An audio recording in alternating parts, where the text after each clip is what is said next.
All right, it is 12:30, so I think we're in time to go. Welcome, everybody. This is the ANIMA working group at IETF113 hybrid. If that's not what you're expected to, you're in the wrong room. So there were a bunch of new wonderful slides about the hybrid experience we're having here, but I'm guessing that given how this is the last session of the week, if we haven't figured out how to do it by now, it's probably too late.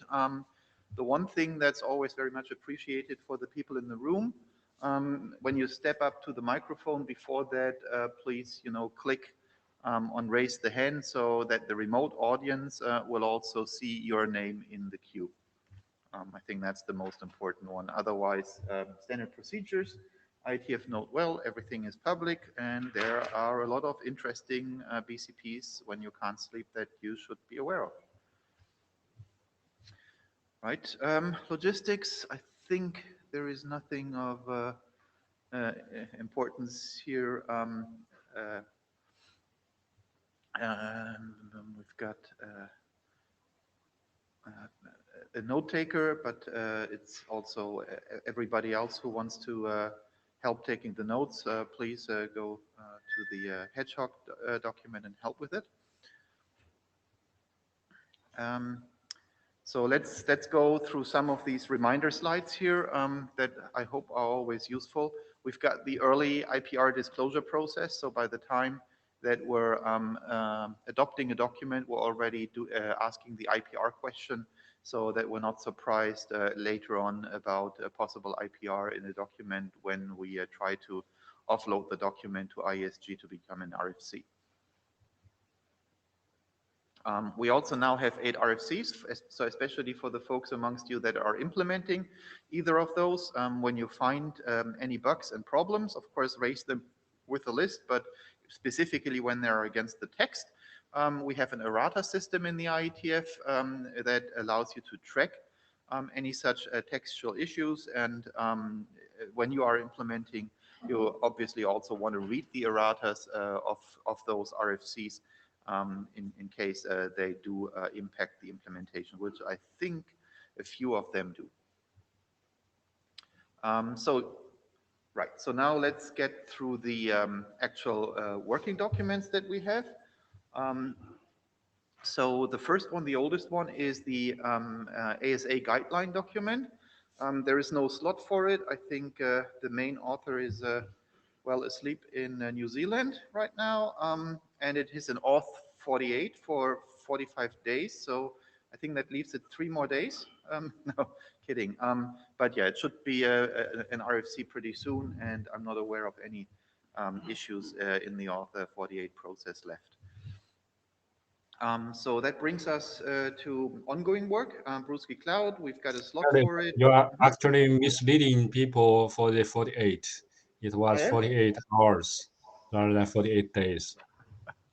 I'm sorry, that was a badly explained joke, but yeah, it's actually meant to be 48 hours, but we are seeing a large variation of how long auth 48 takes. So that number of days is actually not really untypical for how long that stage of the process takes. Sorry for reminding me that that joke should have been explained.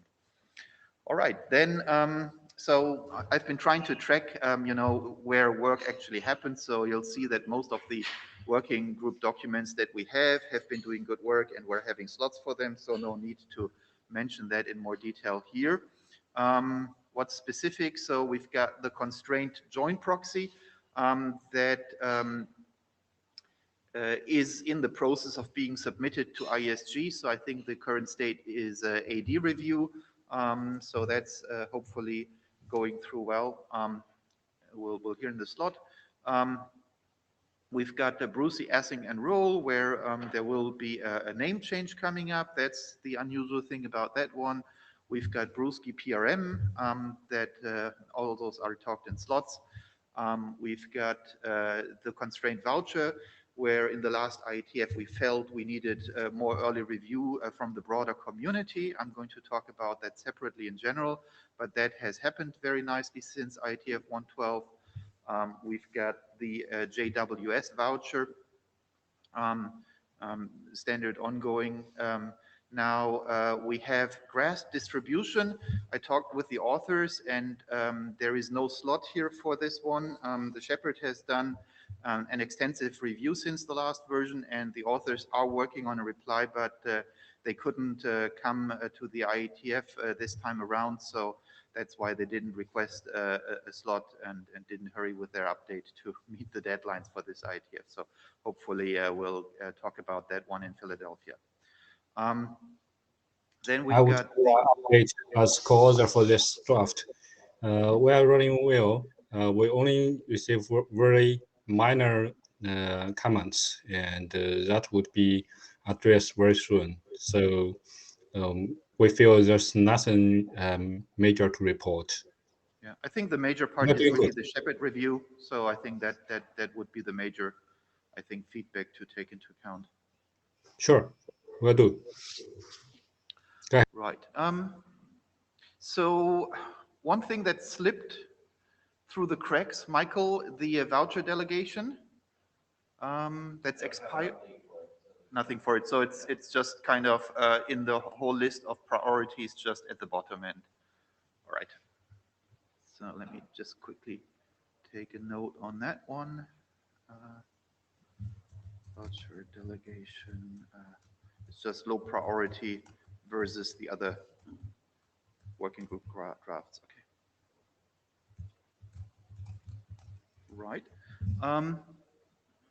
We've got the RFC 8366 bis. And finally, we've got the service auto deployment, and also the authors for that one couldn't come to the IETF, so no slot for that one. Darius, you must miss something here. Okay. The authors did request slots, and Really? they upload the slides as well. Well, okay. Let me see. Is that, am I infrastructure?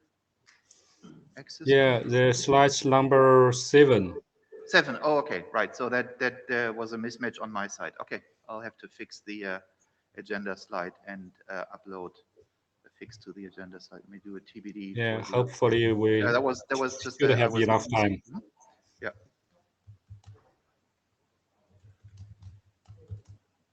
Yeah. Sorry for that. That was my mistake with the shared slides. Okay, so that's the main work. I'm not going to mention here in the chair slides the non-working group items that we have on the agenda. Just let me quickly finish and get to the real work. So one of the ongoing issues, please, especially when you're an author of a document in the working group, mutually review other working group documents to help the working group to really do its job and move forward. And if you're not sure which document would be good for you to review, just ask us chairs, and I will be happy to help doing that. Also, the process that you saw after IETF 112, where we as the chairs are helping to get the formal early reviews from other groups in the IETF, like working groups and directorates, to happen, so that we don't overload the last call and ISG review in the end, but that we do it during the working group stage as good as possible. Shepherding is another way on how you can show your appreciation of the fact that you're going to be an author of an RFC when it's finally through. And so we haven't really made much of progress since IETF 1112 with these documents here that all still don't have Shepherd. So I guess we as working group chairs are going to reach out more to the authors of the different documents to help more mutually in the coming month, as appropriate, seeing which of these documents are far enough in the process that a Shepherd would really be helpful. Yeah, technical discussions. So yes, these working group meetings are always overboarding with process status updates, but that's just the cost of doing business in an organized fashion, and it's not the only way on how we can do work. The real work happens typically on the mailing list, and it can also very nicely happen on regular site meetings, interims. There are a lot of options. What has worked best for Anima so far is the what we informally call the Brewski Design Team weekly meeting. Michael is responsible for setting that up. I hope the time that I have here is the correct one, but otherwise, if it's not the correct one, I'll be happy to work with Michael that we send up. It's half an hour later. Okay. Update slot 4 weekly Brewski meeting sent out to list. Okay. Right. So that's another TBD for me. We'll send an update for that. Also, we do have a GitHub. It's great, especially when you want to collect and structure any feedback that you're getting. One of the most easy things to make sure that any concern you have about a document doesn't get lost in mailing this discussion is to open up an issue in the GitHub entry for that particular document, and that's already a good enough reason that all of the Anima documents should have a GitHub entry. I think so far that is true. Because it is great for tracking any issues better than the mailing list alone. But obviously, any real issues should always go to the mailing list, but tracking is very nice on GitHub. And I think that's it with process. So who would like to step up first to the microphone? We have, I think, Michael here listed for the status update on the constraint voucher and the hackathon that seemingly has happened for it. Okay, let me maybe stop share the slides, and it worked before. Let me find the slides here. Constraint voucher. This is amazing. It's amazing. We can have now, you know, we can have a slide clicker that works over the internet. Right. That's the major accomplishment of Okay. this year. So right, how do I make on the internet? Where do I click so that you can control? Find my name. Okay. Hover next to it. Okay. And you see that third button? Okay. No, that's the wrong. Yeah, yeah. That's my control. All right. So I'll lie back and drink a bad coffee. That's right. Here you go. Yeah, please. Okay, so the constraint voucher document is actually it's at 16. I'm sorry, I think it's at 16, not 15. Panos, Esco, Peter, and I,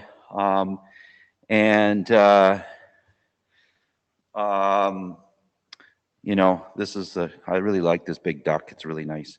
But a little bit about it. I mentioned brewski.org before. I'll mention again. And but constraint voucher is RFC 8995 re-implemented in terms of COSI and CBOR over DTLS using COAP. So take all of the regular big protocols and replace them with constrained ones, and that's what you get. Since 1112, there's a URL. If you have the slides, you can see the thing. Many small edits. You'll see there's, I think I counted like 17 or 18 diffs or something like this, and most of them are one-word changes. We fixed and validated all of the examples. We realized that one of the things we had wrong, and actually my code is still wrong about, is the assertions map. I map them to strings, which is wrong because there's no reason to send that many bytes. But Piang doesn't actually do the mapping for you, so we've actually put a table in the document which does that. We've not made it an IANA registry because in order to change that thing, you would have to go back to the Yang part and extend it. And there's an interaction there with the RFC 8366 BIS work there too that we'll come back to. We have tried to do Interop efforts, okay. We were most well organized last summer when we had a week-long interop and we got some real work done during that process. The IETF has set up, the Hackathon Efforts has set up a Layer 2 VPN. Initially, it was a Raspberry Pi requirement, and then it became a MikroTik box requirement. And at least 2 of us are now able to run that regularly. Mine just is running. You can ping it if you like. Peter turn it on and off, and we can do things. The reason why that's useful to us is because, of course, we have a discovery protocol that runs over L2 and needs multicast, and that actually works over the VPN, so we can actually test that. We have not yet done that because there are other things that have gotten in the way. And I would say the biggest problem is probably time zones, just getting everyone to say, okay, I'm going to work together at this time. And it's not always convenient for everybody. But we're continuing to do that, and we're very open to more people joining this, and the VPN, the IETF VPN makes it really easy to do. And particularly if your lab is behind 3 layers of, corporate firewalls or something, then the box might actually let you, have a LAN that's effectively not behind their control. I'd ask first, though. So there you go. What are the issues? So we actually still have an early allocation that request that I think we should emphasize. I guess, we've used 6502, which is a private use value, and we need to come back, and Mr. Chair, and please can we do this early allocation on this, because that would be useful to do. And then we'll have to fix our code to actually support both for a little while and come back to that. That's just for the content format on the COAP, right, on that request. So it's not super critical, but it's just annoying. I happen to run multiple Masa instances in a multi-tenant situation where you must have the SNI set properly to get the right web server. So this is probably a good thing that I have been so stingy as to not, they run on separate IPv6 addresses, but they use the same IPv4 address. I could have gotten another IPv4 address, but I didn't really care about that, about v4. So the SNI must be set correctly, or you won't get to my correct server. And so that's kind of useful, because it turned out it's revealed a number of bugs in a number of other clients that otherwise were not revealed by other instances. So that is, there's whatever it's called, that draft, use it or lose it kind of thing. It's kind of useful. I still haven't quite got the authority key identifier correct in the IDEV ID. And this has been a source of interop issues. So we're still kind of working on that. That's actually really goes back to RFC 8995 and Voucher even to have that right. We're going to figure that out, going on, because it's getting in the way of things. So those are kind of the issues. It would be nice to have everyone come to Philadelphia and be in the same room and not have any distractions. So that, I think, is the major advantage of being in person. And the major disadvantage, of course, is that when you find a bug, it might take you 12 hours to fix it, by which point the hackathon is over, right? So that's the downside of not doing that. And that's really it. Any questions or whatever thing? The document is really ready for working group last call or additional reviews. There was some feeling that the examples maybe aren't proven to be correct until we've all interoperated successfully with all of them. But at this point, I feel actually that's probably boiling the ocean. They're probably good enough at this point. So, and we'll resume meeting in April. Not next week, but the week after. Thank you. Let me see. Do I do that? Yeah, that works. Okay, so I've taken. Any questions from the oh, Esco, go ahead. Yeah, hey, Michael, just a remark. Yeah, so the examples you mentioned, we still have the kind of older examples in, and they were not yet updated to the latest and the results of the hackathon. But I agree with you that for the document, for the, not considering these examples, I think the rest is ready for the review indeed. I kind of consider examples are updatable into Auth 48, and that's one of the things that you might do in Auth 48. Yeah. Is really be sure, but we can go through all the reviews. I don't think we have to wait for all of that to get the rest of the reviews happen. Yeah, agreed. So expect the document soon, Rob. So you had some good suggestions for the early reviews. I was just wondering whether you want to do it publicly or not, if you have an idea about whom we should try to draft as the shepherd. Oh, as the shepherd. I don't know who the shepherd should be. Right, give it a thought. Okay. No, Here it is. but other. I would suggest you. Yeah, that was I don't know. the most obvious public answer, but maybe there is a non-public answer. Otherwise, we probably should have an IoT directorate review if we haven't already. And I would really like to get the same 3 reviewers that did their major reviews for Brewski for 8995. Russ Housley reviewed it early last year and it wasn't ready yet. So I'd like to have him repeat. And the reason for that is because they've already read the other document, and therefore the diff to be a constrained would be much more obvious to them. So that was Yari, Christian, and Russ that reviewed last time. So I'd love to have them do it again. I don't know if they have time. I think Christian's officially retired or something at this point in sales only. So, okay. Right. What's next? Where's the agenda?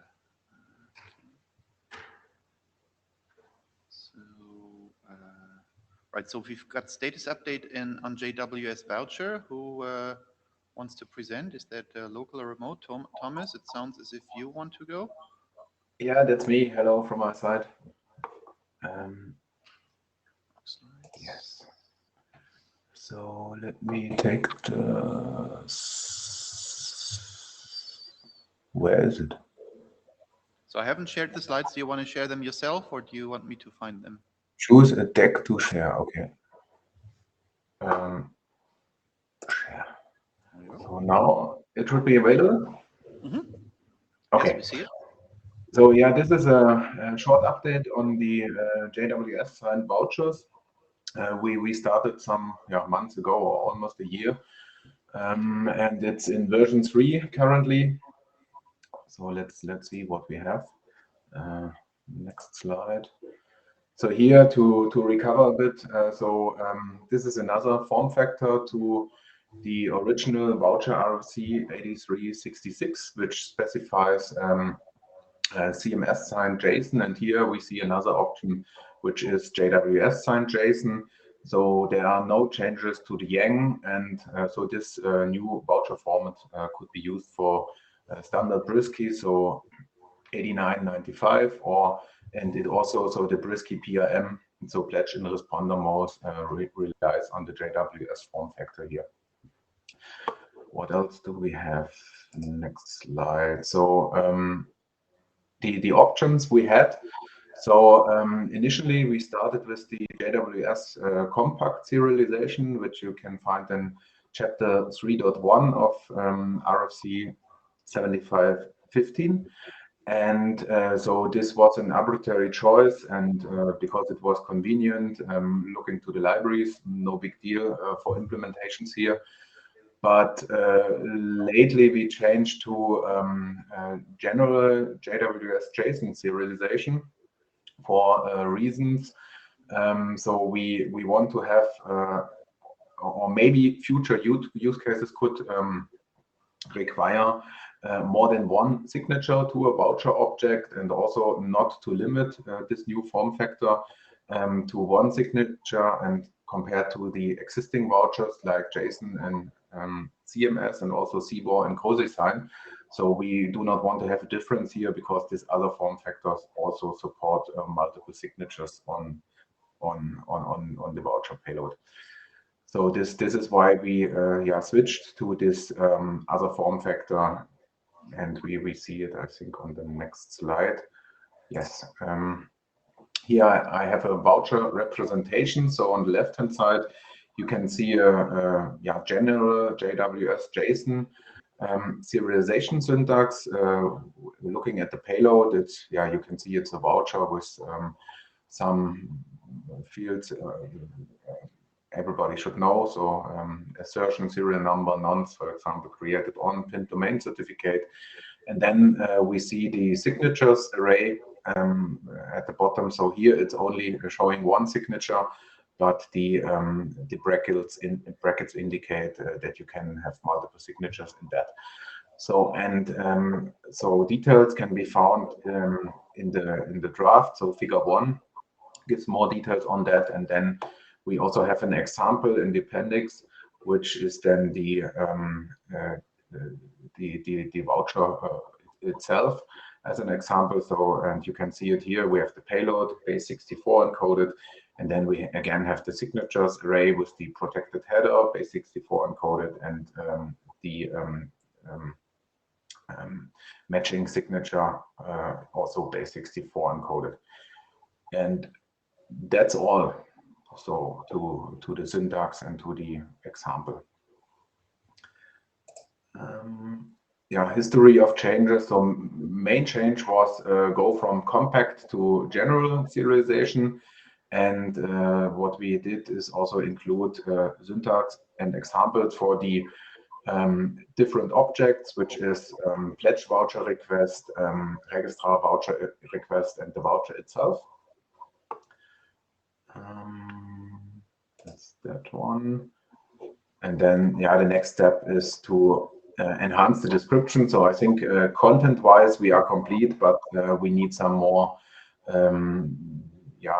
writing to give some more meat in there, and to make it easy for the reader to get a good understanding of what we are doing and how the form factor is meant to be.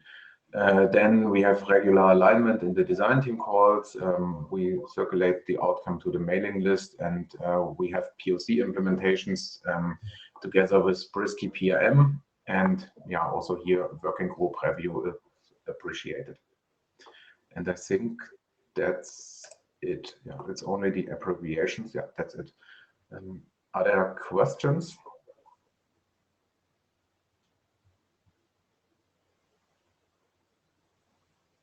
No. Then we are done. Thank you very much. Okay, thank you. So that brings us to Brusky PRM. Stefan? Yep, that would be me.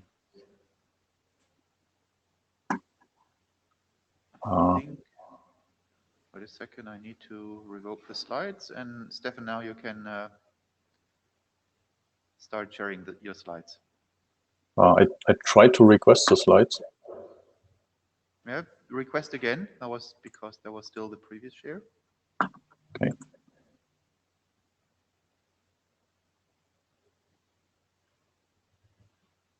So I requested. Nothing happens. Oh, yeah. I don't know why. That should. Okay, let me try it again. Ask to share slides. There we go. Ah, there it is. Probably.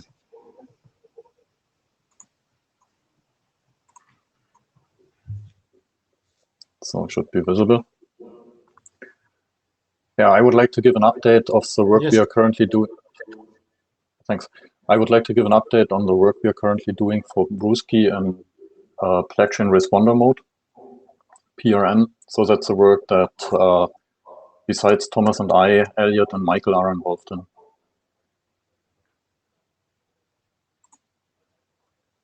So since the last IETF, we have two updates or two versions from the draft. So in the first update, we addressed several issues that were discussed on the Anima GitHub and in the design team.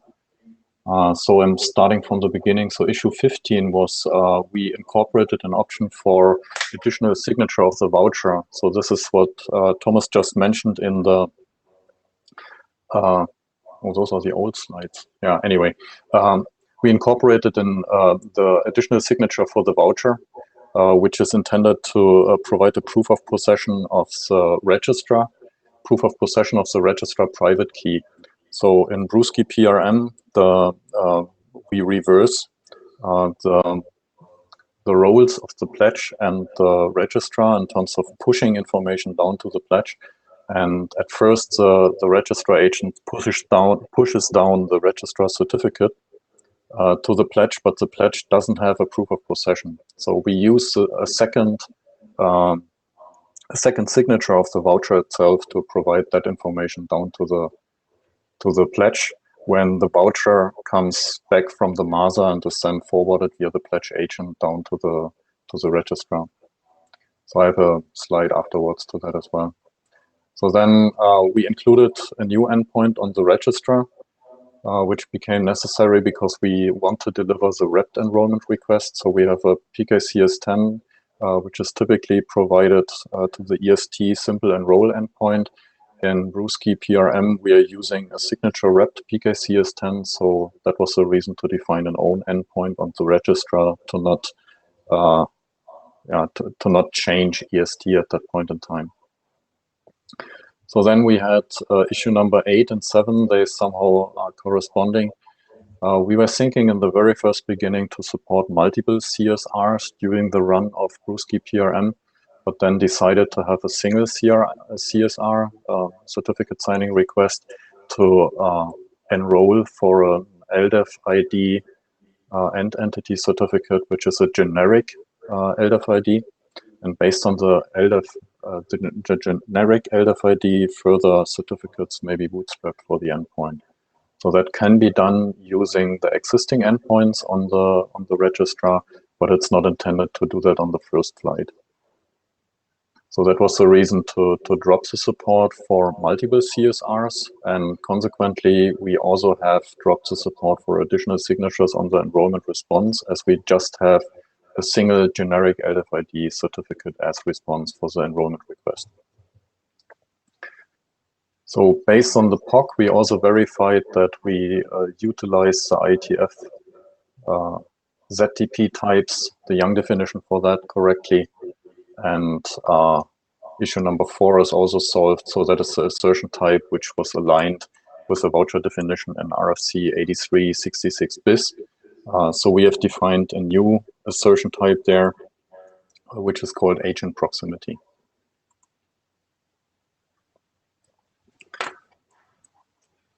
So then in the context of bootstrapping, we introduced the registrar agent that provides some information to the pledge. And one of the information here is the agent signed cert. Up to now, we had it as a single certificate, and now we changed it to an array to also address situations in which the registrar agent may have a different certificate path or a certificate path than the registrar itself. So having the array would allow to also provide intermediate certificates for the agent signed cert. So then there was some further enhancement of the text that better provides authorization checks of the registrar agent, and some further housekeeping with providing a more elaborate description of the examples that we are provided for the triggering of pledge voucher requests and enrollment requests. We also included a limitation section here to note that if the pledge is in power save mode, then there is no way in starting the communication except that the pledge comes back from the power save mode, as this is targeting the push scenario instead of the pull scenario. So then, sorry for having the old slides here. So issue number 15, I already addressed in the first version here. In the first change to version 01. So we finalized here the handling of the additional signature verification. So it's basically some enhancement of the text that was included here to have the order of the signature verification when the voucher, which is now signed also by the registrar, is received by the pledge. Then we included some further examples for the generalized JWS JSON serialization in the same way as Thomas just showed before for the JWS voucher draft, and further included error responses from the pledge if it is not able to create certain requests.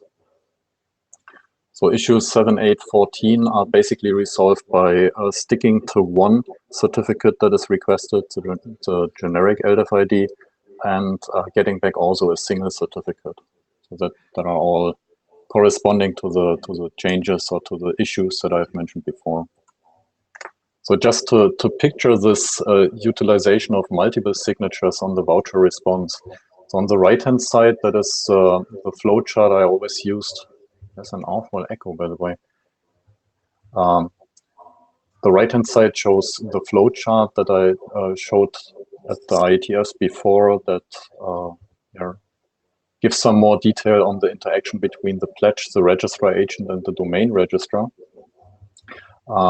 And what we try to do here, or what we defined here, is basically the provisional accept that is used in Brewski, in the original Brewski, based on the preliminary of provisional accept and the TLS handshake. We rebuild that here by providing the certificate in the first flight and the trigger of the voucher request message from the registrar agent down to the pledge. We have the registrar included here, but in contrast to original Brewski, where you already have a proof of possession by the registrar of the corresponding private key through the TLS handshake, we don't have that here. So that was the reason to enhance the voucher, as you can see on the left-hand side, with a second signature. And that signature is provided on the way back from the MASA to the domain registrar, and the domain registrar provides that additional signature of the voucher. And then we describe the order in which to verify the signatures of this double-signed voucher to enable the pledge to, on one hand, accept the contained pinned domain certificate as new trust anchor, and also verify that the registrar with whom he is in contact really possesses the private key to the certificate that he has received in the first flight. So this is just to depict that. Okay, so based on the current state of the draft, we have no open issues. So we used to collect open issues also in the draft and stated them throughout the draft. That was all of those open issues are solved. The open issues we collected on the Anima GitHub are also solved. So currently the draft itself has no open issues. What is missing right now is a more elaborate discussion in the security consideration section that needs to be updated. We have the POC implementation ongoing and also the Interop testing. So that is in conjunction with what Thomas said regarding the JWS voucher. From that point of view, I would like to ask for volunteers for peer review and also request working group review. Thank you. By the way, I think instead of just doing it here, if you reach out individual to folks in the IETF in the working group here or in other working groups and ask them, I think that's typically more effective. And if you can reciprocate with other documents from them or so, that typically will then even be faster. Yep, point taken. Any questions to the draft?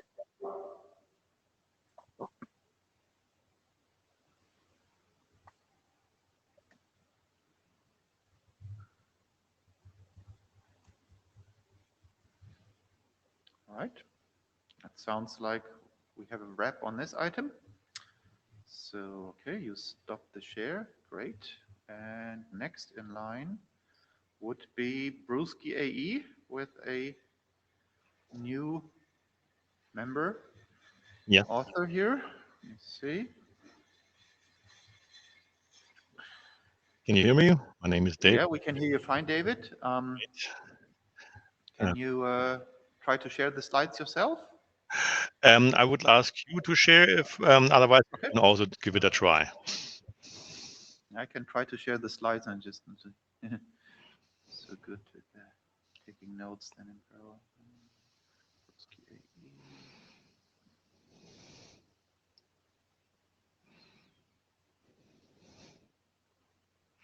Great. Thanks. Yeah, so I'm reporting on the status of Brewski AE. The current draft version is 05. And AE originally stood for asynchronous enrollment as the main use case. but since about half a year or so, in the design team, we figured that it's actually the scope can be widened, so the application scope. So the scope of technical scope is the same as before, but actually we can accommodate much more use cases, and this is much better reflected by something called an alternative enrollment protocols. And for this reason, we are also proposing to update the name of the whole draft to Brusky AE, alternative enrollment protocols in Brusky. For the same reason, we also would like to rename the repository on GitHub, so far reflecting the name async enroll, and the plan is to go to a name just saying Brusky AE, basically. Next slide, please.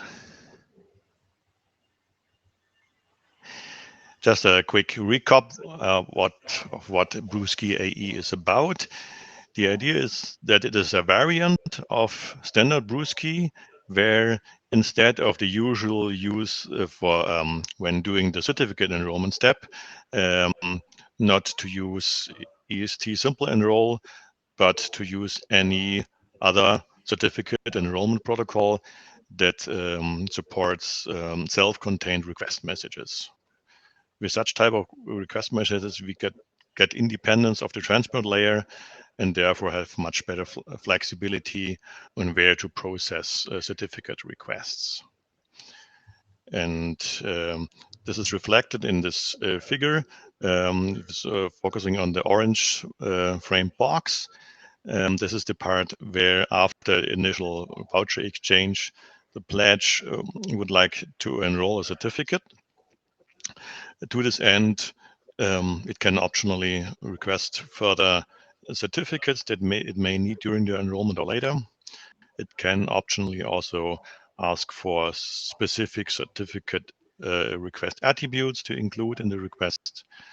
And then the mandatory step is to actually request a certificate.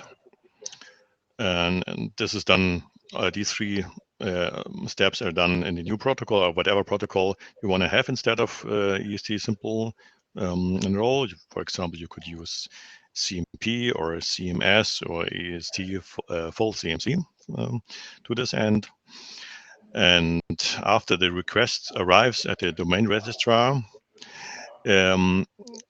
still the domain registrar could do the processing or part of the processing of the enrollment request, and everything remaining can be done by a different agent, for example, an RA that is somewhere in the back end of the overall architecture.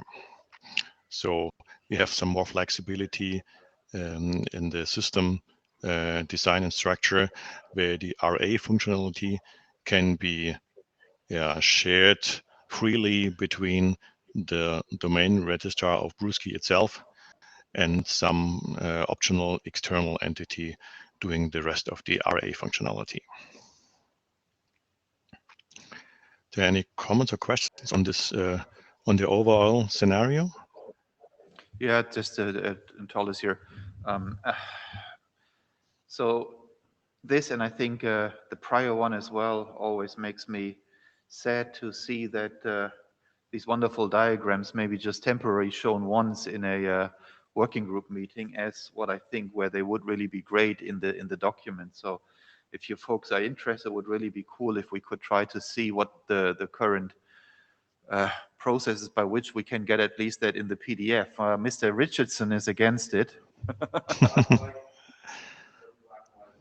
Huh? In the PDF versions of the document? Oh, that sucks.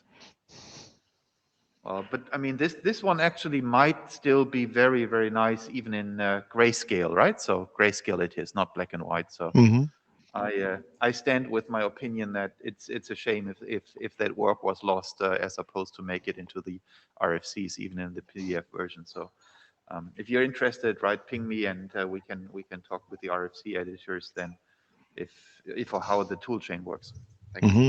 Thanks a lot for this comment. I support various opinions. Yes, this picture is very good to get the full picture what the AE is and how the procedure would be. It's very helpful. It would be a shame if we can't include that in the document. And from my understanding, a new RFC editor should already have the technology to into such picture already. We can do that. Mm-hmm. So you mean to include it in the draft? Yes. Mm-hmm. Great. We'll give that a try. But we've never tried the tool chain on how to do it, right? So let's, Mr. Rich wants move on. All right. Mm-hmm. By the way, I owe this picture mostly to Steffen Fries, so I just added the specifics of highlighting the AE portion of it. Yeah, then we can move on to the next slide on the current, the recent changes. Yes, since the last version, which was referenced in the last IETF, where we split the document from the Brusky Prime. Since then, I've become the editor of the document. And as mentioned, we shifted the emphasis of the presentation, not contents-wise, but presentation-wise, towards supporting alternative enrollment protocols, and accordingly updated the title, at least provisionally. And today I would like to ask for your formal approval for this step. Yeah, as far as the name change is concerned, whenever you have the next revision available, just change the name in the file name, put in what the prior name is, so it's just during the data tracker upload. Then if I'm not mistaken, it'll ask for working group chair approval, and then we're done with it. Mm-hmm. Thanks. Is that Carsten has something to say? Pardon? Oh no, I saw Carsten raise his hand. Go ahead. All right. David. Mm-hmm. Yeah.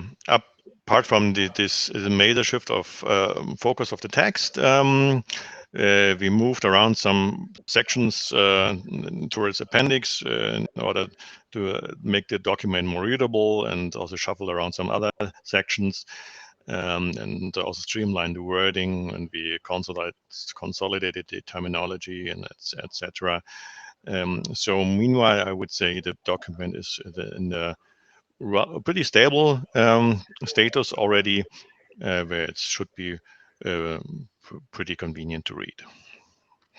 And therefore, yeah, I think it's a good opportunity also to ask any of you who is interested to have a look at it and do an informal review, and we're would be very glad to receive further comments on it. Next slide, please. Yes. What is going to be done next? While internally reviewing the text, we noticed that we have two parts that need some little further work of getting more details in, which is describing in more detail the instantiation of this framework to using the Lightweight CMP profile, so using the CMP protocol. And there it turns out that we should give some more detail how to transfer further certificates during the enrollment process, whether to use the search request template, message flow, or rely on the domain registrar to do any further completion of the certificate request. We should also clarify whether we want to stick with doing a certificate confirmation within CMP in a classical way, or use the implicit confirm, while I should have noticed anyway in Brusky, in the outer protocol, there will be an enrollment status confirmation message at the end of the general Brusky message exchange. We also need to make up our minds whether we should specify the use of PKCS10 format within CMP, which could be useful for legacy support. Apart from this CMP instantiation, the plan was also to have an EST with full CMC instantiation of Brusky AE. This should be provided by Elliot, but unfortunately he hasn't had time apparently to work on this. So we would need to see how, if we can get some more details on this, or can just leave the EST section as it is, which in a not very detailed fashion. I plan to do a next version of the draft document when these two items have been completed. And as mentioned, would be very nice to get some reviews and comments. And we are also doing POC implementation currently. And if anyone is interested to do an interoperability testing, please let us know. Yeah, that's basically all I would like to share with you. Are there comments or questions?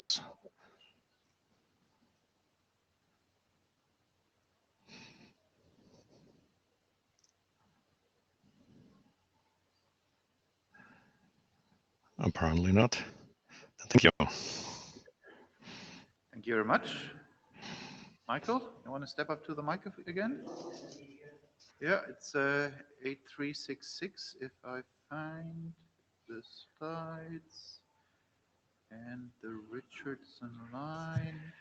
And Michael, I noticed that if you let your phone, Michael, you have it on before your you phone. start, I have a question. Sorry, I should ask this earlier. What happened to your working group draft virtual delegation? It hasn't been updated. That's what happened. Okay, so you are not give up it yet, right? No. It's just the relevance is. We could talk about this later, okay? And when we at the end of the open time, okay? If that's okay. Okay. Yeah, that's fine because I just noticed that missed already expired last December, right? Okay, go ahead. Sorry for interrupting. Okay, so I'm going to talk about 8366 bis, which we adopted. What was it? December, I guess, in the end. Maybe it was January.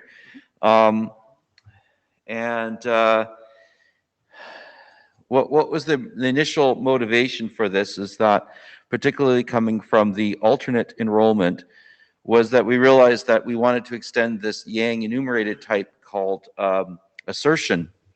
That's not possible to do that without revising the Yang module. And so this was motivated by this. And of course, we wouldn't like to repeat the effort again. So what do? We basically, the solution is that we take this particular item, we put it in a submodule, and which we import, and then we arrange for IANA to manage this module, and we create a registry around it. And essentially what happens is that whenever someone comes along and follows the IANA considerations to allocate this value, then the IANA will in fact turn around and essentially edit the Yang module and create a new Yang module, a new entry, a new revision there with the new stuff there. So effectively what we've done is we've turned the IANA people into Yang editing robots, which we can remote control, and hopefully they won't, take over the world or something like that. So my belief is that this has no effect on any bits on the wire, that everything looks the same at the end of the day. And if you know someone was actually generating code from Yang modules, this would be useful because then they would have the most up-to-date things. So what do? We turned it all into Markdown. Since the RFC 8366 was first worked on, it was in a Git repository, but that was long before Martin Thompson's makefile existed, so we've added that. A bunch of rules to process the Yang file in the makefile, and to do all the right things, and the working group adopted the document finally. So what's next? So first of all, we used, what's it called? The one before SX structure, Yang data model, and that's apparently not sexy anymore. So, pardon me? Oh, I thought someone said that. That's not sexy anymore. Now we should be using RFC 8791, which is this SX structure stuff. I don't really understand the difference between the two. I think that it's just a different way, a Yang way of expressing things, and I think that it will result also in no wire changes. Just we would now be expressing our Yang module in the modern 2020 onwards way. I would like someone else to, you know, follow breadcrumbs through and figure that out. That would be a really good review to do if you know Yang, or particularly if you're an expert in 8791. So that's a change of the text. Secondly, we need to go through 8366 and see if there were optional things that we spoke about, we wrote about, that either need clarification at this point, or were just dumb ideas and we should just remove them, okay? The goal of this is, could we publish as internet standard at the end of the day, okay, as opposed to proposed standard? And that's a question for our AD, Rob, over there. He's not really paying attention to us. It's probably Friday afternoon. Anyway, could we publish 8366 bits as internet standard, given that we are re-expressing it in a, you know, several different versions of more modern versions of Yang, but not, I think, changing any bits on the wire or invalidating any interoperability testing that we now actually have a fair bit about effort, not just in Anima, but also over in the netmod ZeroConf space. So on that specific question, I was paying attention. On that specific question, I think going to PS first for this document would be better. I think going directly to internet standard might be questionable in terms of how much stuff is changing. I can have a look, but I think it's a question of whether the changes are significant or not. So I think I need to review that carefully, but I could get back to you on that. Right. So just to restate it, we're really changing the Yang, the expression of the content, but not any of the content itself. Yeah. So it could be that we introduce, I agree with you, it could be that we introduce unintended bugs in the Yang in how we express it, but I think that's relatively unlikely. But what you're suggesting is that we publish as PS and that a later ISG could redesignate it, you know, if we think we're okay. That would be the safer way. That would be the safer, easier way. Yeah. I said Kent or something. Oh, yeah, Kent, hey.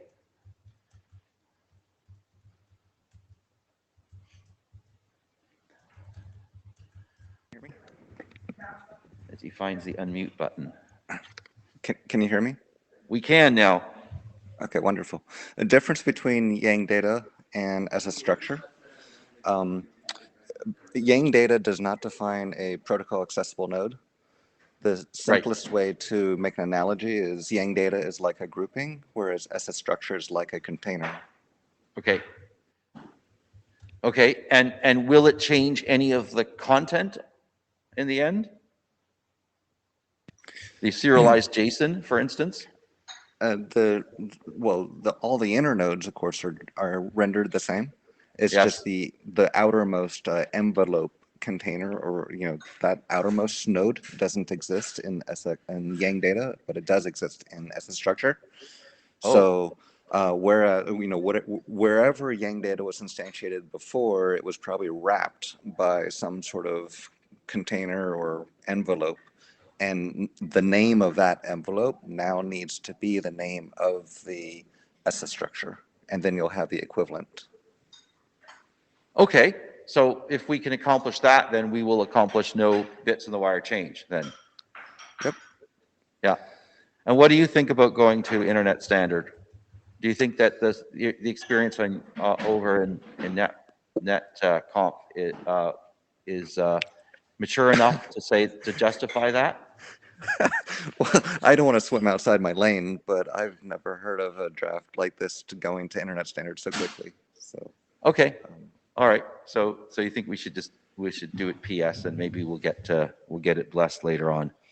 Yeah, I think the interesting question will be what the IETF thinks about the standard level, not with respect to how stuff works interoperable on the wire, but also interoperable on the tooling side, right? Because you're just using a completely, because I guess that new stuff, you don't even have the tool chains, which is why you want to have some more manual review as opposed to simply checking it in the tool chain. Well, we don't have code generators that are going to actually process it, but we do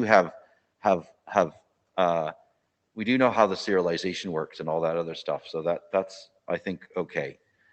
So I have a second question, or the third question actually. So one of the things that we are doing in so JWS voucher is one of the unique documents that doesn't extend 8366 at all. Constraint voucher extends it.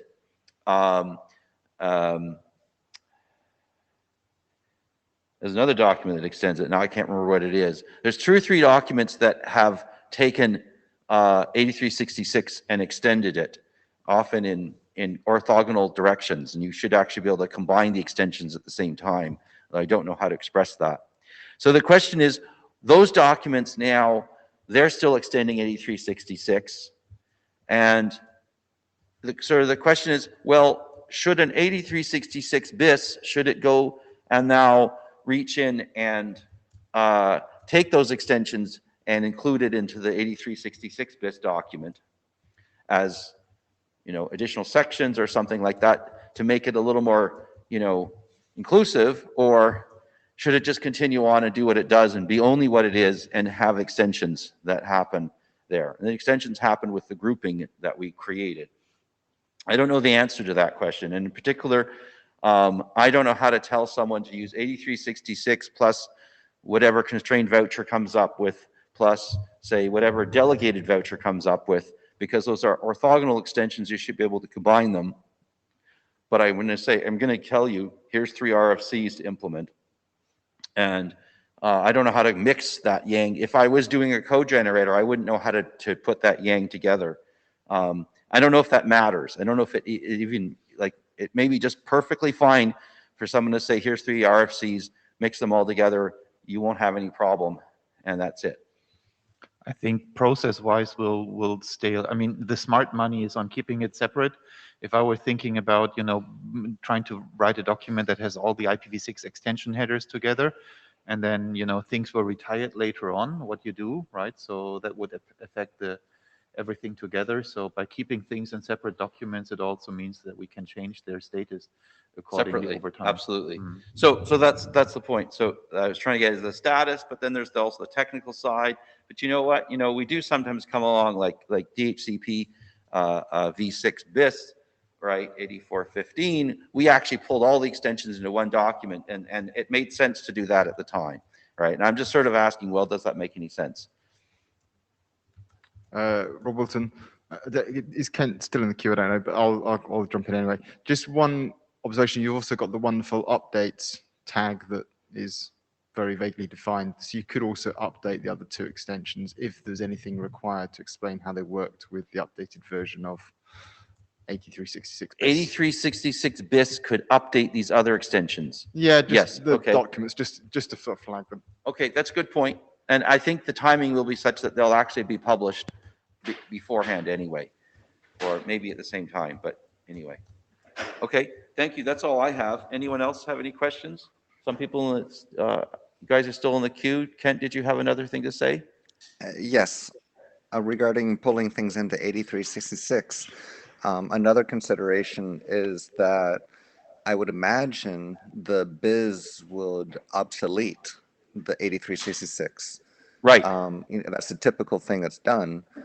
Yet we have 8572 SCVP, which depends on 8366 and would not be able to incorporate whatever orthogonal extensions you're referring to.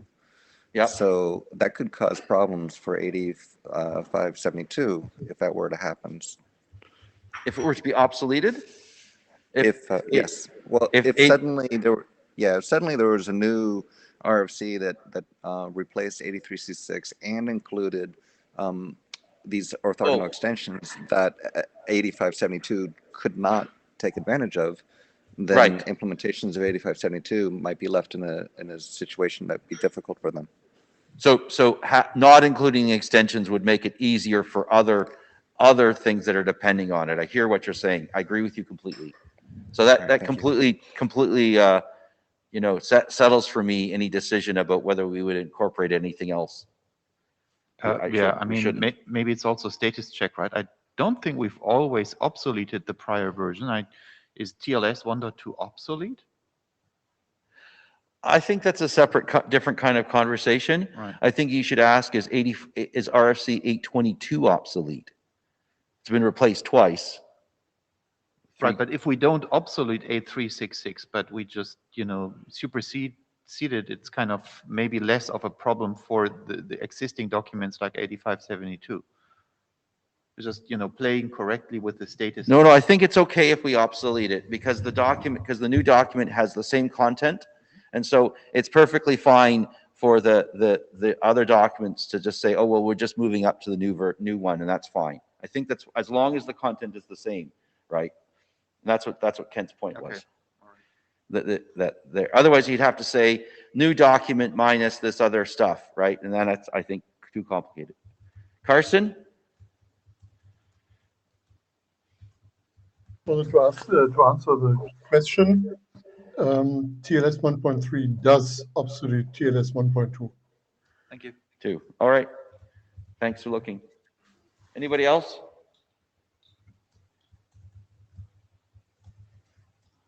I wield my I'm trying to get you the next slide deck, but I'm not sure what you're doing there. Well, there's Brewski Cloud coming up next. I guess so, unless you want to designate somebody else. Thought it was you.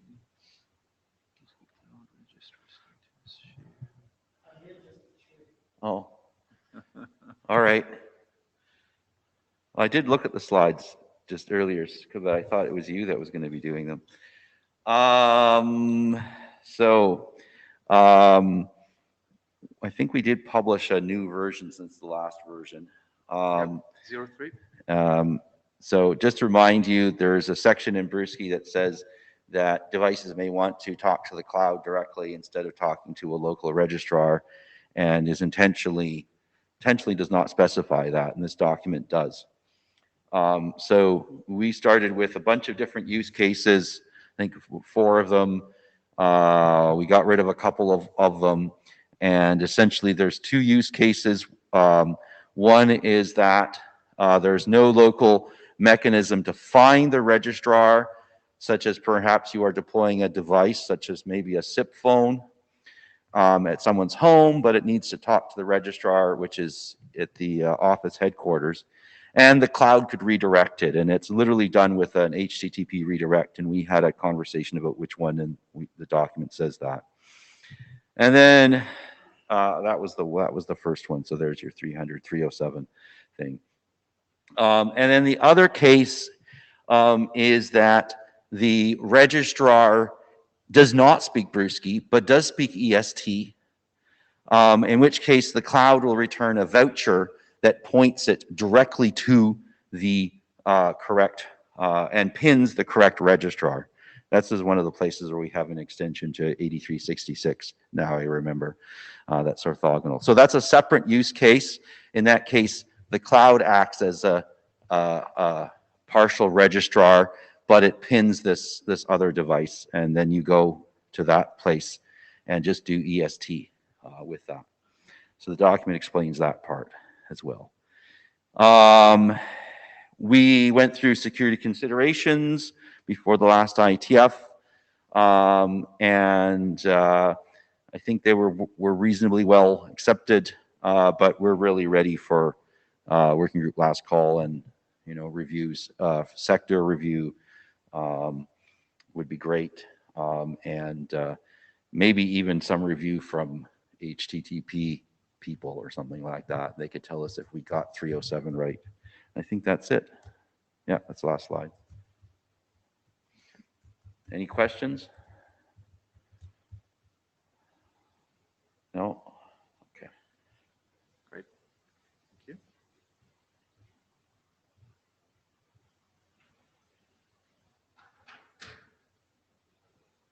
Right, so I think like we did with the last document, you probably have the best starting suggestion for the sector review, so work with me. I'll get those. No, last time you had some good suggestion who the favorite reviewers would be, so please provide me the input so that we get the best possible review done. Okay. Yujin, you're next with the autonomic mechanism for resource-based network services auto-deployment. Can you hear me? Yep. Is my share my screen? Yep. You're a little bit loud, so if you tone down your level a little bit, I think that would be good. Sorry, wait.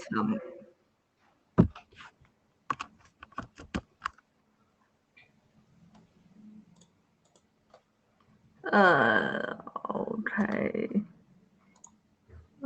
Sorry. It's okay now? Yeah, it's still on the high end level, but we'll survive. Can you hear me clearly? It's just very loud. So maybe if you could, I'm not sure what type of microphone you have. Just a little bit further away, maybe. Oh, sorry. No worries. Okay. Let's start. And this SOAP is about an auto deployment mechanism for resource-based network. Okay.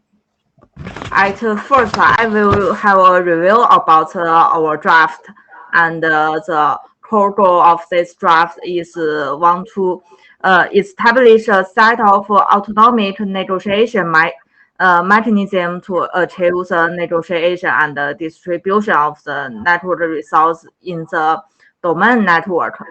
And that means Asa will negotiation with the service client and decide how much resource the service can use in the domain network. And we think the draft can slow the target of the draft. The first is we want to the resource-based networks can get the resource autonomy and satisfy the truth requirements of the service.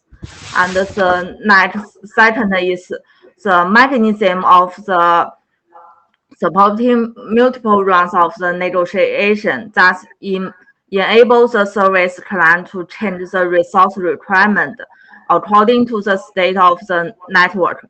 For example, if the network is congested and the service can reduce the quality of the resource. And the third, the mechanism can ensure that the resource in the domain network can be used more efficiently. We think that a smart network should provide different levels of network resource for different level of the service. And this is our goal of the draft.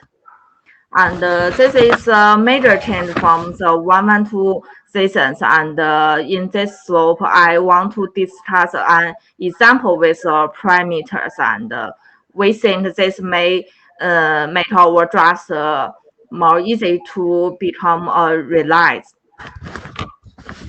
And this page is about the auto deployment process, and we include 3 process: discovery stage, and negotiation, and something the Asa will do after negotiation and in the discovery part and within the resource manager Asa in the discovery method to find the providing resource manager Asa, and when the request resource manager Asa want to get resource, they will send a message to providing resource manager Asa.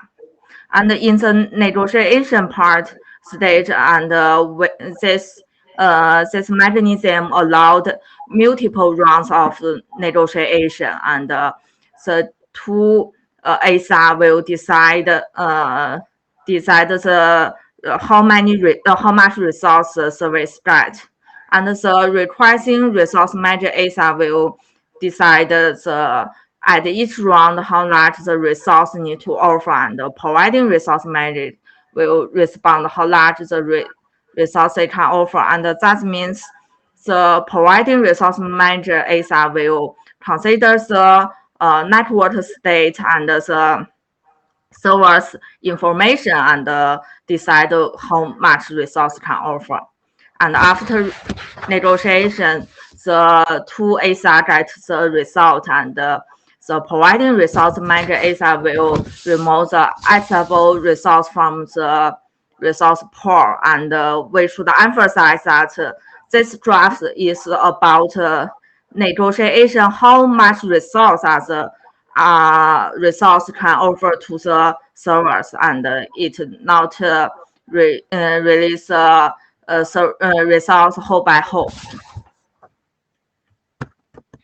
This is the objective, graspable objective we define in the draft, and I think the most important thing is about the objective value. And nowadays we think they are include two parts. So one is about service information, and another is about the resource information. So the service information we think the Asa can use this to communicate who as the resource and the service level. And as for the resource information is about how much resource they should offer. And I think this objective is not in JSON, and I think this is easy to understand. But I think this objective maybe need to be discussed more, and I think I will start mail to discuss this question, and I think this is important thing we will do the next step. This is an example about the about how to use this negotiate grasp objective, and we added some parameters. And in this page we see that the server initial play a role of request resource manager Asa, and she will ask resource to the providing resource Asa, and this is negotiation message, and at the first round the SI will ask 10 megabits per second and bandwidth, so they ask 10, and the 0 means bandwidth and 10 is a value. But I think as for the providing resource manager Asa, it receives a message, and if the network is not very busy, it will respond accept. But if the network is the resource is shortage, she will, like the page says, she will respond 8, and the next round is request resource manager Asa, and she will decide the 8 if the 8 is enough. And I think see the pictures, it says 8 megabits is enough, so she will send the message and the providing resource manager will accept it. And this is the example of negotiation process. And this is a new step we add in the draft, and it about how if the example of the changing resource requirement, and more detail we can see in the draft. And for next step, we will have a more discuss about our draft, and hope other people can help us and become a co-author. Thank you.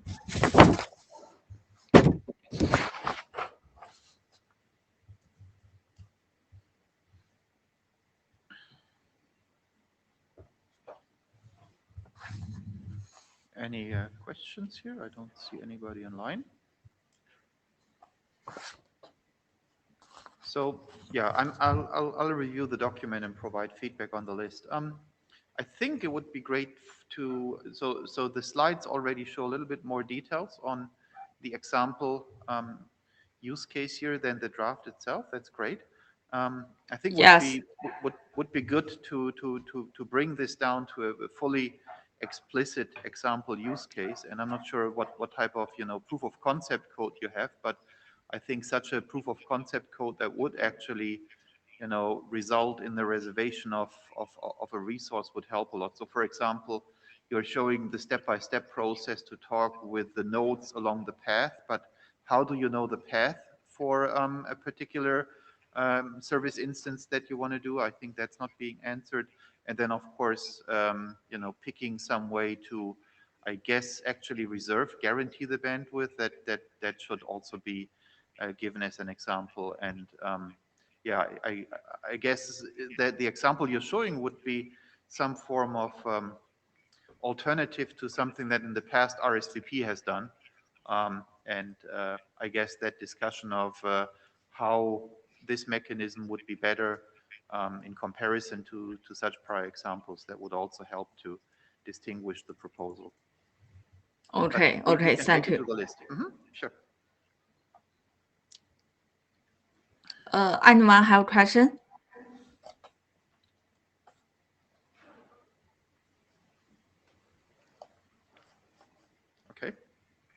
Okay. Then I think you're up again for the next slot. Yes, the next. Mapping. Yes, so next. Yeah. So now this is the first draft here that we're discussing that is not working group adopted, but individual draft so far. Yeah. Okay, I will start about this draft. And this draft is about autonomic IP address to access control group mapping. And at first, I will reveal the basic idea of the draft. And this is a picture of an example of campus network. And in this network, it includes access node and ASA we defined in the draft. And here, the AAP represents the access authentication point ASA, and PP represents the ASA of police's enforcement point. And this draft want to solve the question about how to autonomously configure the policy for user in the network. And we use a group-based policy to deal with it. And in our draft, the group means a number of endpoints connecting to the network that share common network policy. For example, if one user accepts the network, and if they change the access point, they maybe get the different IP. But we think that the user want to get the same network service, so that our draft want to solve this program. And this is our change from the last version. And in our slide, we will give the example about how this mechanism work. And I think this will make others know more about our draft. This page will show the grasp we define in the draft, and it includes AAP objective and the PEP objective, and this is our defined. And this page is about an example about how AAP gets IP address and group ID mapping information for a house, for a host. And we think it is prior knowledge for ANIMA objective, and we must emphasize that this is only just an example, and it is not be a standard. There are many ways can let the AAP get this mapping information, and this is our example. And in the example, the host A joins the network, and AAP use travel A server to get the map to group ID mapping information first. As the figure shows that host A access the network, and its access node is AAP, and the host A will send its MAC address to the domain network in order to get authentication and some other information. So the AAP uses MAC address to request group ID to AAA server, and the AAA server will reply the request with MAC A is okay, and the group ID is 5. So the AAP will store this information in their local memory. And for next step, after passing the authentication, the host A can use the DHCP process to get their IP address, and so that the AAP can get the mapping information about IPA to MAC A, and eventually the AAP uses these two information and get the map A is to group 5. So this is an example about how AAP gets the group ID information. And this page is about how the AAP pushing map information to PEPs, and we also include the discovery stage and the negotiation stage. And as this picture show, and first the AAP will send a discovery message to PEP and get the PEP node, and after that the AAP will send a request negotiation message to the negotiation message include IPA and group ID 5 to the PEP, and the PEP will save this information, and they will use this mapping table to enforce the policy. And if the PEP receives this message, they will start the mapping table in their local memory, and will respond to negotiation and the message. This is this picture is about how the PEP uses IP to group information to enforce the policy. And as an example, a user whose IP address is IPA want to send a package to the database machine whose IP address is IPB. That is the orange line in the picture. We say that the IPA is group 5 and the IPB is group 10. But we know that the policy says that IP5 to IP group IP5 to group IP10 is dropped and is forbidden. So the PEP will do something to enforce the policy, and in this mechanism, the PEP will get the data package and find the source IP, IPA, and to the target IP is IPB, and then they use their information, sorted information, and get the IPBA is the group 5, and the IPB is a group 10, and it also finds the policy 510 drop. That means the pipe should drop the package. So the PEP will drop the package and enforce policy. And this is how the PEP enforce policy. And if the IPA changes this access point and get the new IP address is IPC, but we know that the IPC is also in the group file, so the PEP also can find that IPC to IPB is also forbidden, so it will also drop the package, and this is how the PEP uses information to manage the network. And this is all about our draft. And the author think this draft is being relatively complete. So we want to think this this draft is ready for core adoption. Thank you.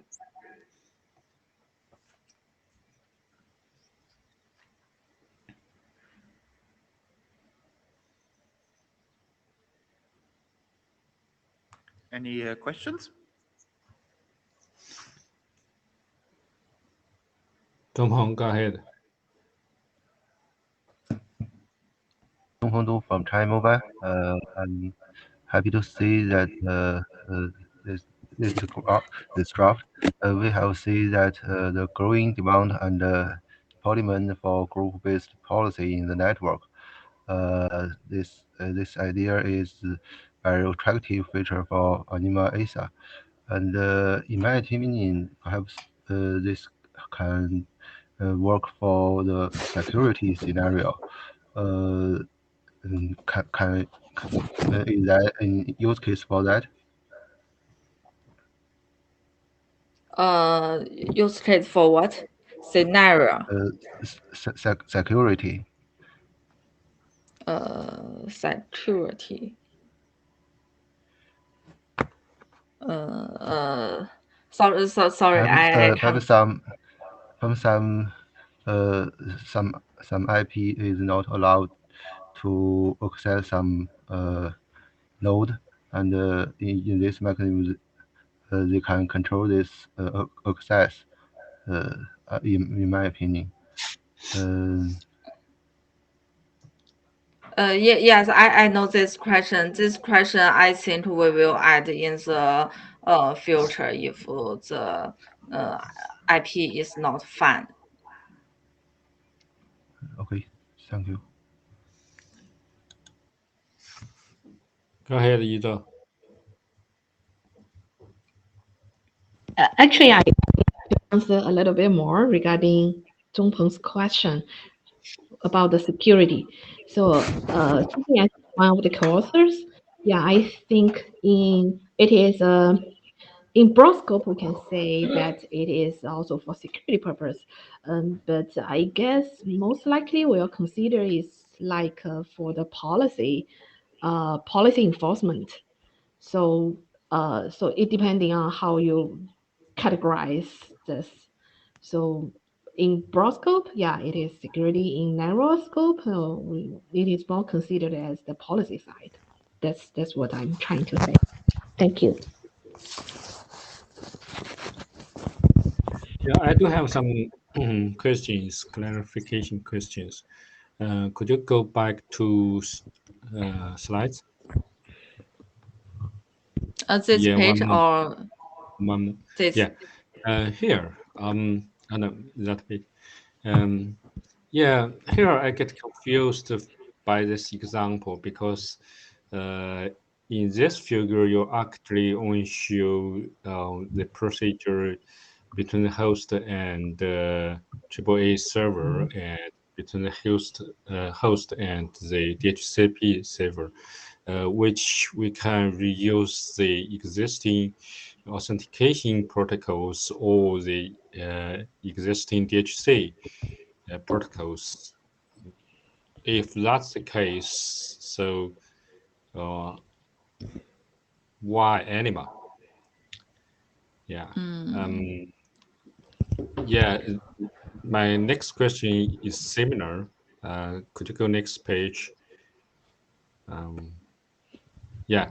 Here, you give an example of negotiation, but from the procedure you have on this figure, it's the normal request and response model. Where is the negotiation?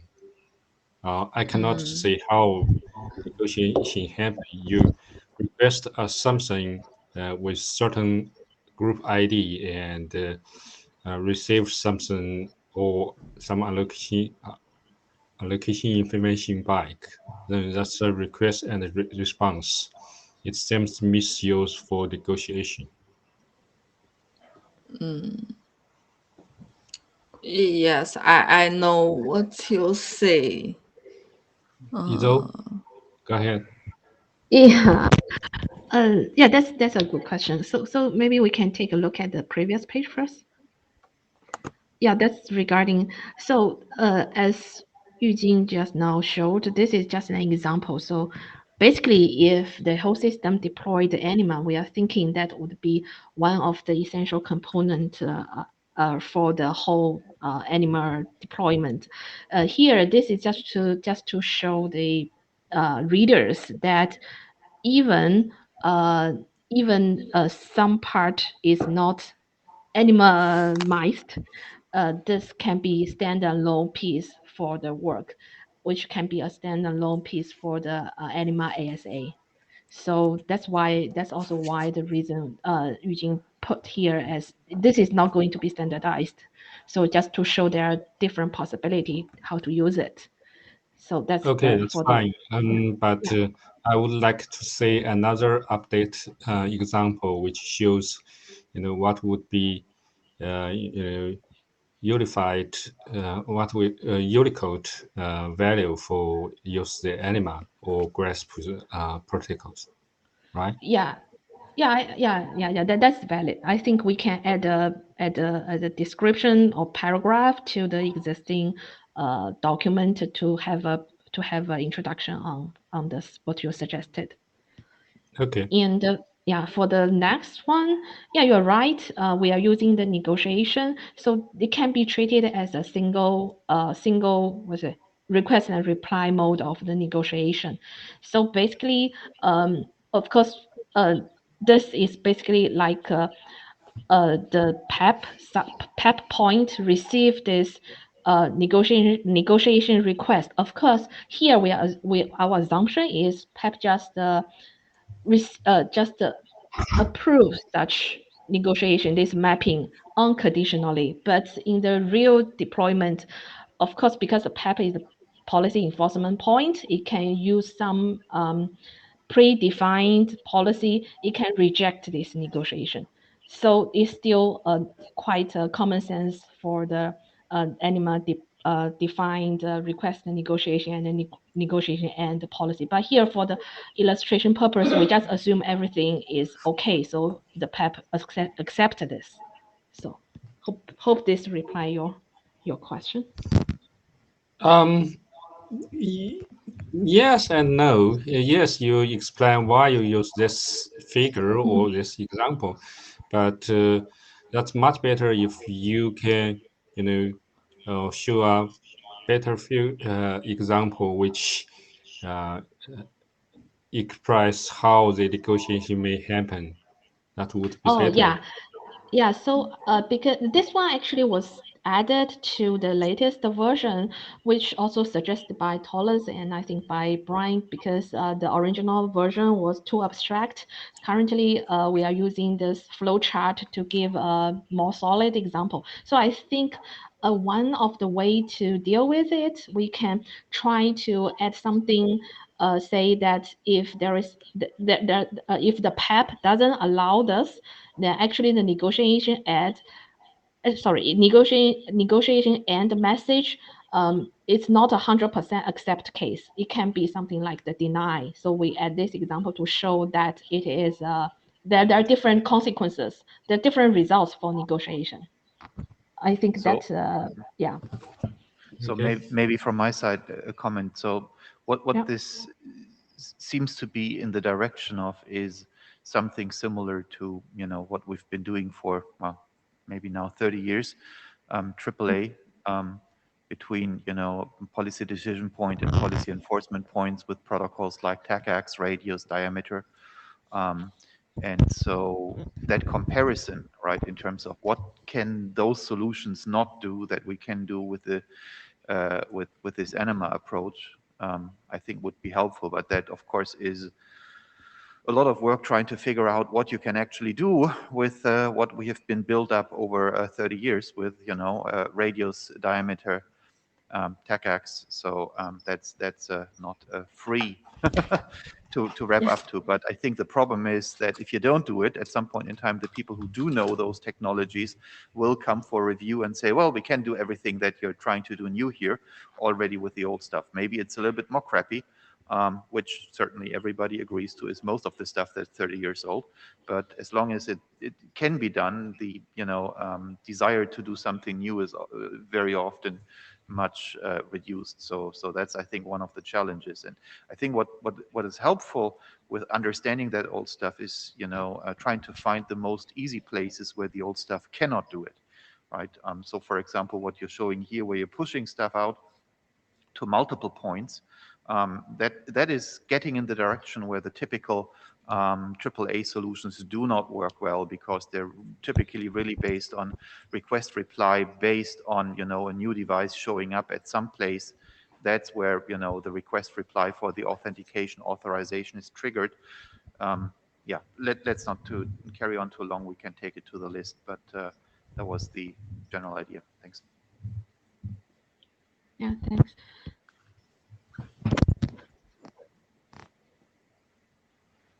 Any more questions? Okay. So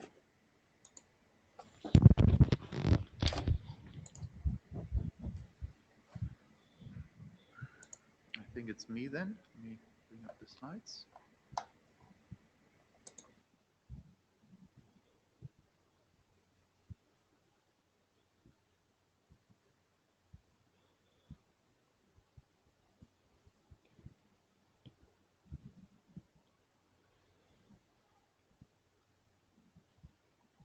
All right, last slot. This is about two drafts that I had presented a couple of times in the past already, and then never found the time to prioritize them on my own top of the line due to the other ANIMA work. So I wanted to get back to that with a couple of the co-authors we now have on these two documents, and revive this, and also then ask for working group adoption.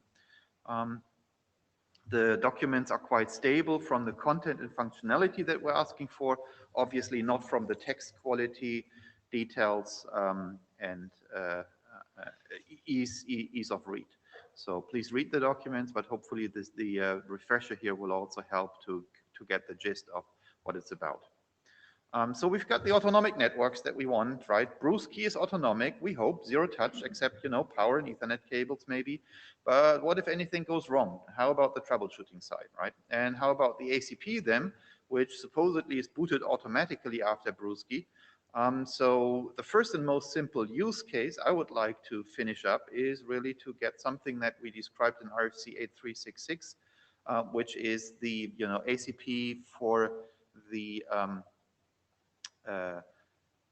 autonomous network that is controlled you know, in a traditional form from an operator centrally or with or without SDN controller to get that working reliably with Brewski and ACP.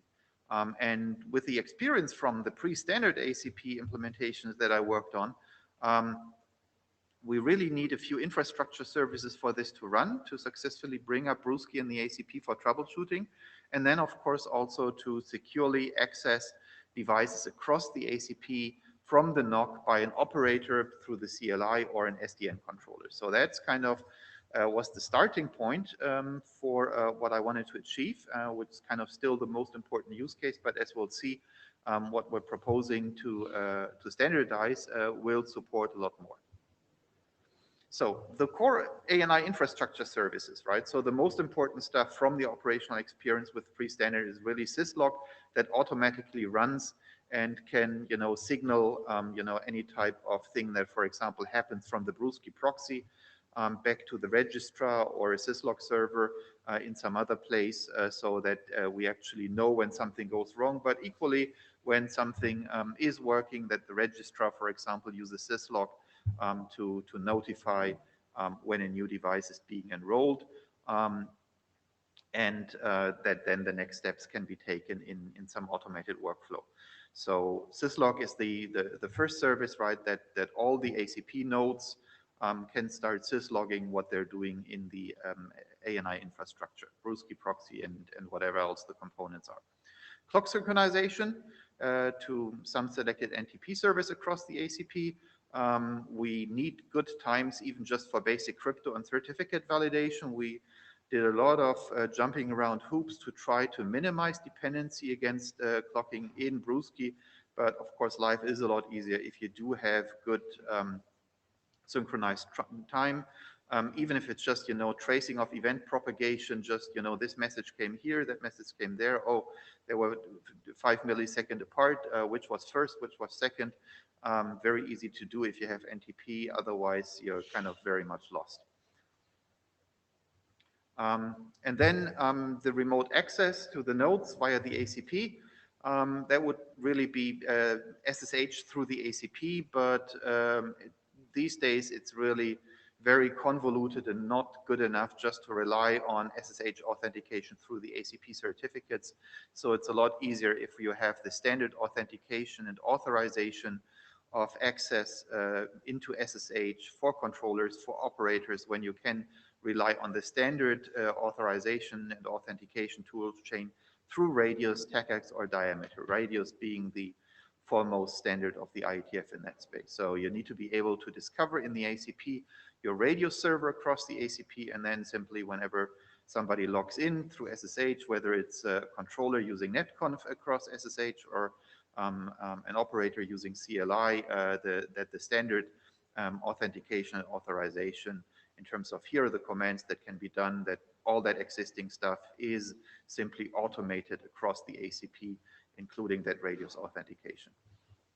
And then, of course, there is the alternative that we got from netconf recently, Ken's work in the working group, the call home, where you discover a netconf server and you're after you're being enrolled by Brewski and have an ACP, you would discover, hey, there is a netconf call home server. Let me connect to that so that the rest of the configuration happens through netconf, for example. Finally, what I think among the, you know, these core ANI infrastructure services would be to auto-enable DNS across the ACP. Simply just, you know, the poor operator using the CLI could then much easier get rid of having to look at IPv6 addresses by simply, you know, also having DNS set up that it has good DNS names for all the operational IPv6 addresses, because so far the operators are really, well, I can't remember these long addresses at least. All right, and that brings us really to the draft Anima Services DNS autoconfig, which really is just trying to achieve exactly what the prior slide said, right? So the operator sets up servers in the NOC. Those servers need to support IPv6, syslog, NTP, DNS, radius, diameter, netconf, whatever subset of those the operator feels he wants to have automated running in the ANI, connects those servers to the ANI, typically through an ACP Connect interface to the NOC. That's specified in the ACP RFC. Of course, nothing yet happens. Then the operator enables the service announcements for the ACP, right? So those could simply be automatically by the servers themselves using DNS-SD over MDNS, or the service announcements are a feature on that edge router, the ACP Connect, when those existing servers don't support DNS-SD, right? So now all the ACP nodes start getting through the ACP the service announcements, and they automatically start their local agents, the NTP agent, DNS, radius, so basically the ASAs for exactly those infrastructure services. And yeah, as I said, from the operational experience, that is most important really after you're connecting and enrolling new devices into the ANI. And again, nothing of this will run unless the operator explicitly, in the NOC enables it, right? So that there's no additional magic that happens without the, intent of the operator. And that is then very easily done on the servers or on the edge router. So now how do we announce those services across the ACP? Well, we have and we want to use GRASP across the ACP, but we do not want to reinvent the wheel when there already is a wheel. And that wheel exists, and that is really, the service definitions that we have in DNS-SD. That has pretty much most of what we need. It has the services name with the wonderful IANA registries, and then a bunch of interesting parameters, service instance names, priority, weight, text parameters. None of this is actually specific to DNS. DNS is just the transport. And yeah, I just got some information on going to add about the history of this. This actually originated way before IP in Apple's local talk as a service discovery and binding. So in the same way, we're just trying to decouple this now from the DNS binding so that we can use it across GRASP, where actually it will hopefully become a lot easier. And this is here actually how it would look like in GRASP. So this is the draft Eckert Anima GRASP DNS-SD. In DNS, the data for a single service instance is split across 4 or more resource records. So the quad A's to get the address resolution, the CNAME pointer. Stuart, go ahead. I just want to briefly say I support this direction. Your summary is exactly right. The key concept here is the IANA registry, RFC 6335, I think, if that's right by memory. And you're absolutely right. The encoding of that into DNS records is useful in certain contexts. I can give you examples of other contexts that are not widely used outside of Apple, but they are examples of what's been done over Bluetooth. The same namespace of service types is used to describe IP services, but over Bluetooth discovery frames, which are not DNS formatted. And it's also used in peer-to-peer Wi-Fi, again, encoded, and I don't know the details, but some kind of Wi-Fi public action frame that's also not using DNS format messages. So we do have a precedent. The key thing is not to invent a new registry of service types. That would be really reinventing the wheel for no reason. Yeah, not only the service types, but also the parameters that we have, right? Priority, weight, so that the whole management of, you have multiple service instances, how you think about redundancy, selection, that is as consistent as we can get it. So the only thing that I figured out we can add in the case of GRASP is that we have a notion of distance to the server because we hop by hop forwarded, which we kind of always fail to do correctly in multi-hop MDNS. That's been the pain. But so we've got the distance as one added, criteria we can use, which may not be applicable to all environments, but which would then only be for the ACP case. Right. So in DNS, it's split up across a bunch of different resource records, and that also means you have multiple back and forth hops you need to go through before you have all the information if you haven't cached it in before. And in GRASP, it's really very simple because we can, just for the announcement of flooding service information, put everything into a single grasp objective, and that's what I've shown here on the right-hand side. And if you look at the words here, you'll find all the same things that you'll find scattered around the MDNS solution, like the instance, the service priority weight, and then the additional extensive text things, KV pairs. So that's all being mapped, and then only the distance would be a new one that we can't really map back to MDNS. So then the key part of reusing the service registry. So for the objective names, we have our own registry. So what I'm proposing here is a little bit of a hacky thing, which is that if an objective has a grasp name of serve.name, then the name after that has to be a name that was registered exactly in that existing DNS-SD service registry, right? And that basically then gives us exactly the fact that when you're using such a name, you must use this encoding format to announce it in grasp so that it stays in its definition also compatible with DNS-SD as far as all the behavior and the parameters are concerned. Hold on a second. Michael, do you have a question? You raise your hand. Michael Richardson. It's not really a clarifying question. Michael Richardson at the mic. I did like, Carlos, that you talked about DNS over the ACP and names. And since we're using an ULA, the reverse map, the only way to get the answers from the reverse map is to use the local recursive DNS server, because if you use a public one, of course, you won't get anything useful. And so that's really important as to in your, you know, in your syslogs, when you're receiving them from other things, you'd like to put the name of the actual machine, not its current, you know, the IP address it currently happened to use to talk to you. So we actually need to think maybe whether or not we want to do reverse map updates using DNS update, using some SIG0 type key, which of course we would have to discover with GRASP to find out which server to update to, or whether or not we want to actually do reverse map updates using GRASP. Yeah. Okay, so that might be an interesting ASA that we might just find. That might be, it might be easier. Most people have a lot of difficulty getting DNS updates to work outside of Microsoft Active Directory. And there's some subtle cryptographic reasons why it's hard and needs to be that way. But we should probably think about whether or not what we want to do and have an opinion on it. It seems like a good service that the ACP ought to do, which is forward and reverse naming for the ACP things. Yeah. In particular, when you reach out and want to SSH to some enterprise equipment across the planet,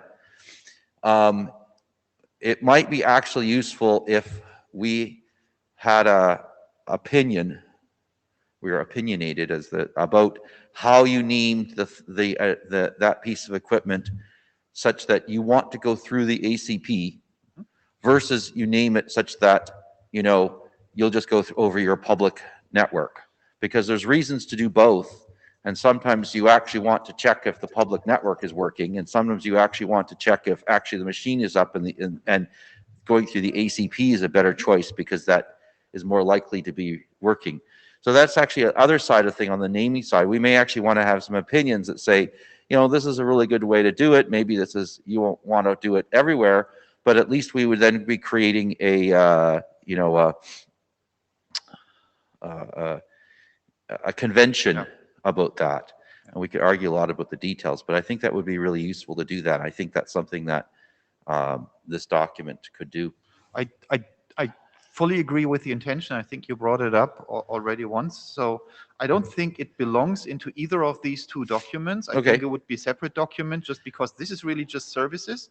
Well, no, but some of the new services that we actually might want to say that need to exist is this kind of stuff, and then we would have to point to something else that actually implemented them, is what I'm trying to say. Meaning it's like, don't bring up an ACP and not turn on these services. That would be silly, right? But I think you're going one step further, right? So, I mean, I'm just trying to discover the services there, and I'll have to think more about what I think is the good logical separation line between different pieces of work so that each of them can best be reused without creating unnecessary dependencies. Yeah, thank you. All right, so how do we operationalize the whole thing? So ideally, if we think about, we write ASAs or whatever it is, we introduce an application API through which service announcement and discoveries can be made. Thinking about whether we can have just a very simple, announce, discover, abstract API specification in the draft. And then the API library can actually select whether to use GRASP or DNS as an implementation choice, maybe by automatically discovering the context. Well, I do have an ACP, let me use GRASP, otherwise let me use DNS. On the ACP router, it's easy to announce a simple, to configure a simple announcer for the services if you do have legacy existing services that can't do DNS SD. Otherwise, it would be a GRASP DNS SD to MDNS gateway. Brian Carpenter had already played around a little bit and started to do that. I'm not sure how far he had gotten on the MDNS side there. And then, as I started to allude to earlier, this objective format with all these parameters in its standardized fashion must be used when you use the serve.name, and you must then use that as a registered name in the services registry. And this must be used when you want to have a service not only visible in GRASP, but where you want it possibly across a different type of transports. So I think Brian gave a good counterexample. Brian gave an example of an objective that was just meant to give service parameters that are specifically to GRASP itself. For those type of things, it wouldn't be necessary or beneficial to use a serve.name thing because it's specific to the GRASP protocol. All right, so summary proposal is for the two drafts, which are serving very much combined goals, but independent of each other. The first one is the encoding in GRASP of service specification that are compatible with the DNS SD service specifications, including that definition of the binding between the GRASP objective registry and the service registry by coming up with this serve.name. And the second one being the services DNS autoconfig, which is really ultimately a specification of a few basic ASAs for the ANI itself to operate autonomously, come up to the point where you can remotely manage it from an SDN controller. So it's an ASA to start syslog, NTP, SSHD, netconf call home, DNS resolver, and radius authentication client, right? So a bunch of the most core ASA we can think of, and that is using for its own auto configuration those DNS SD compatible GRASP service discoveries. So that's it, really.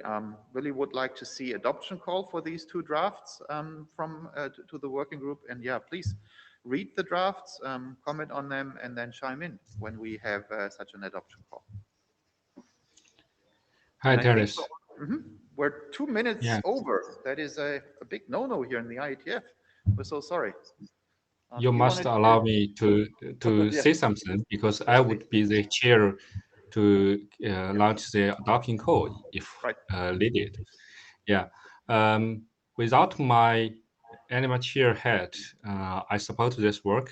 That's very useful work, and I think that would benefit the atomic network in total. But put my working group chair hat on, I have two small concerns here. One is, apart from the presentation you're giving in the meetings, I would like to see more discussing in mailing list, right? You maybe ask somebody to review the two draft and publish his comments in the mailing list, right? Sure. Second, I'm slightly worried you are overloaded a lot. You should probably do some document shepherd first. Joking. Yeah, but yeah, I would like you to get guarantee for enough energy on this if we, go on to adopt those two drafts, right? Yep. Yeah, let's take that on the mailing list. Okay. Right. Any? Do you want to do the closing remarks for the work group meeting? Fine. We have already overtime, and we have very good meeting this week. Thanks all for your time, and hopefully see you next meeting on site or remote. Thanks. Thank you.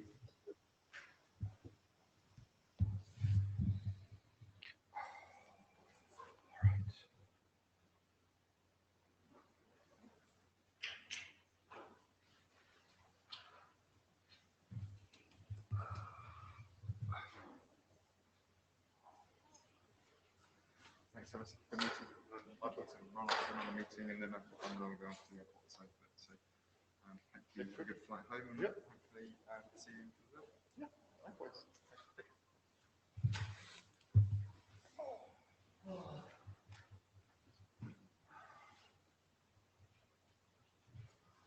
Thank you for all your work. Likewise.